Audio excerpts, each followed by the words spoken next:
പക്ഷെ വേറെ താപ്പാനല്ലേ എന്റെ അമ്മായിയപ്പൻ, കുഴിഞ്ഞ വിത്ത. പോരെങ്കിൽ എന്റെ ഈ കസേര തട്ടിയെടുക്കാൻ ദിശ ആന്റിനെയും മിനിക്ക് നടക്കുകയല്ലേ ആ ബാലഗംഗാധരൻ. എന്റെ ചുറ്റിക്കളികളെല്ലാം അവൻ അമ്മായിയപ്പനെ അറിയിക്കുന്നുണ്ട്. സാറിന് ഒരു കുഴപ്പവും വരാതെ ഞാൻ മാനേജ് ചെയ്യാം. നീ മിടുക്കനാണെന്ന് എനിക്കറിയാം. അതുകൊണ്ടല്ലേ നിന്നെ ഞാൻ എന്റെ വലം കൈയാക്കിയിരിക്കുന്നത്. അപ്പൊ ഇതെന്റെ ഇടം കൈയാണ്. പിന്നെ വലം കൈയിൽ എന്താ? അല്ല, ഈ രഞ്ജു ചേച്ചിയെ മയപ്പെടുത്താൻ അല്പം പണച്ചെലവുണ്ട്. കാശൊരു പ്രശ്നമല്ല. എന്താന്ന് വെച്ചാ ചെയ്തു. എല്ലാം നിന്നെ വിശ്വസിച്ച ആനി ലഗൂൺ പാർക്കിൽ കാത്തിരിക്കുക. അവൾ അങ്ങ് വഴുതി പോവും. അതുകൊണ്ടാ. ഓക്കെ, അപ്പൊ ഓൾ ദ ബെസ്റ്റ്. എന്റെ പങ്ക്. എന്ത് പങ്ക്?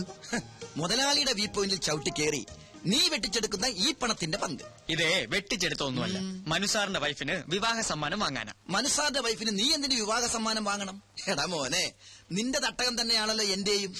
ലൈഫിൽ എനിക്ക് ഒറ്റ അംബീഷനുള്ളൂ, എന്നും നിന്റെ കിരുനക്കി പറ്റിയായി ജീവിക്കാം. മതി മതി, നിന്റെ പങ്ക്. എടാ ജീവ, നിനക്കൊരു കാര്യം കാണണം. വാ, കണ്ടോ മനുസാർ എനിക്ക് വേണ്ടി പണി കഴിപ്പിക്കുന്ന ഓഫീസിന്റെ മോഡൽ. Full AC. ഇവിടെയാണ് എന്റെ മുറി. അപ്പൊ എന്റെ തൊട്ടടുത്ത് ചുറ്റും സുന്ദരികളായ കുറെ മോഡൽസ്. ഈശ്വര, കേട്ടപ്പോ തന്നെ കുളിര് വരുന്നു. ഇതൊന്ന് പൂർത്തിയായിട്ട് വേണം എനിക്കൊന്ന് ജീവിക്കാൻ. എനിക്ക്